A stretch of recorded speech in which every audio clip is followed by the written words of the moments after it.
माता रुक्मिणी पंढरपूरला रुसून का गेली? पूर्ण कथा. द्वारकेमध्ये भगवान श्रीकृष्ण आणि माता रुक्मिणी अतिशय आनंदाने राहत होते. माता रुक्मिणी ही श्रीकृष्णाची पट्टराणी आणि लक्ष्मीचा अवतार होती. एक दिवस द्वारकेमध्ये गोकुळातून माता राधा श्रीकृष्णाला भेटण्यासाठी आली. राधेला पाहताच श्रीकृष्णाला आपल्या बालपणीचे दिवस आठवले. ते अत्यंत आनंदी झाले आणि त्यांनी आदराने राधेला आपल्या जवळच्या आसनावर बसवले. काही पौराणिक कथांनुसार आनंदाच्या भरात श्रीकृष्ण आणि राधा एकत्र बसले होते. नेमक्या याच वेळी माता रुक्मिणीने तिथे प्रवेश केला. आपल्या पतीच्या जवळ दुसऱ्या स्त्रीला बसलेले पाहून माता रुक्मिणीला अत्यंत वाईट वाटले. द्वारकेची पट्टराणी असूनही आपल्या स्वाभिमानाचा आदर झाला नाही असे त्यांना वाटले. मनातील तीव्र दुःख आणि रागामुळे त्यांनी श्रीकृष्णाशी कोणताही वाद घातला नाही. त्यांनी एक क्षणही न थांबता थेट द्वारका सोडण्याचा निर्णय घेतला. माता रुक्मिणी रागाच्या आणि रुसण्याच्या भरात द्वारकेतून निघून गेल्या. त्या चालत चालत महाराष्ट्रातील दिंडीरवनात आल्या, ज्याला आज आपण पवित्र पंढरपूर म्हणून ओळखतो. त्या काळी हे ठिकाण अतिशय शांत आणि घनदाट जंगलाने वेढलेले होते.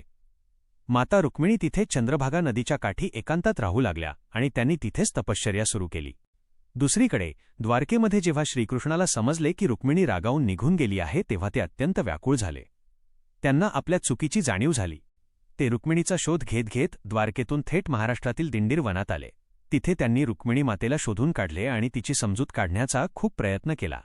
श्रीकृष्णाने तिची माफी मागितली आणि तिला पुन्हा द्वारकेला चालण्याची विनंती केली. पण माता रुक्मिणी आपल्या निर्णयावर ठाम होत्या.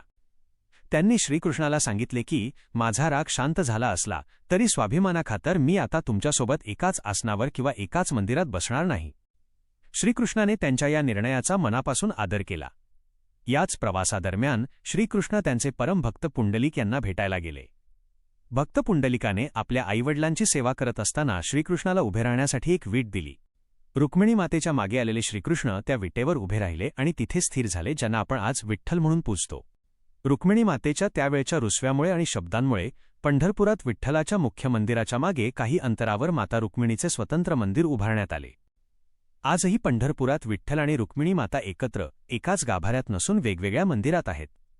भाविक आधी विठ्ठलाचे दर्शन घेतात आणि नंतर रुसलेल्या रुक्मिणी मातेचे दर्शन घेऊन तिची समजूत काढतात. पतीपत्नीमधील निस्सीम प्रेम, रुसवा आणि स्त्रीचा स्वाभिमान दर्शवणारी ही एक अत्यंत पवित्र आणि ऐतिहासिक कथा आहे.